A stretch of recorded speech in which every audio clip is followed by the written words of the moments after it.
ప్రస్తుతం మనం దక్షిణ కాశీగా ప్రసిద్ధిగాంచిన వేములవాడ శ్రీ రాయరాజేశ్వర స్వామివారి ఆలయానికి అనుబంధ దేవాలయమైన శ్రీ భీమేశ్వర ఆలయంలో అయితే శ్రీ రాయరాజేశ్వర స్వామివారికి ఇష్టమైన సోమవారం కావడంతో స్వామివారికి ప్రీతికరమైనటువంటి కొడెముక్కులతో పాటు తలనీలాలు, కుంకుమార్చన పూజలు, అభిషేకాలు సైతం భక్తులు చేస్తూ సేవలో తరిస్తున్నారు.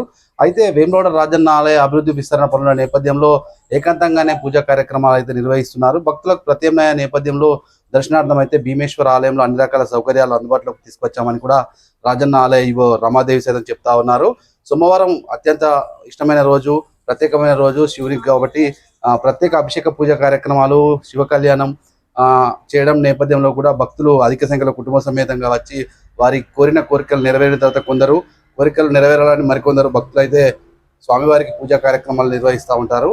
ఈ తరుణంలో సోమవారం అయితే భక్తులు అధిక సంఖ్యలో రావడంతో సుమారు 2 నుంచి 3 గంటల సమయం కూడా స్వామివారి దర్శనానికి పడుతున్నట్టు తెలుస్తుంది. క్యూ లైన్లో చల్లని మంచినీటితో పాటు ఫ్యాన్లు కూడా ఏర్పాటు చేశామని కూడా చెప్తా ఉన్నారు. భక్తులకు ఇబ్బందులు లేకుండా ఆలయ అధికారులు అయితే క్యూ లైన్లతో పాటు ప్రత్యేకమైన రద్దీ ప్రాంతాలలో అనిత్యం పర్యవేక్షిస్తున్న పరిస్థితి కనిపిస్తూ ఉంది. ప్రత్యేకంగానైతే శివ కళ్యాణంతో పాటు సీతారాముల కళ్యాణం కూడా వేములవాడ శ్రీ రాయరాజేశ్వర స్వామివారి సన్నిధానంలో ప్రతి ఏటా ఘనంగా నిర్వహిస్తున్నామని, ఈ తరుణంలో శ్రీరామనవమి నేపథ్యంలో సీతారాముల కళ్యాణానికి సంబంధించిన ఏర్పాట్లు కూడా పర్యవేక్షిస్తున్నామని, దానికి సంబంధించిన ప్రత్యేకమైన వాల్ పోస్టర్ను కూడా ఆలయ ఈవో రమాదేవి అయితే విడుదల చేసి భక్తులకు కూడా ఆహ్వాన పత్రికలను కూడా అందిస్తున్నట్లు కూడా మనకు ప్రత్యేకంగా చూడవచ్చు.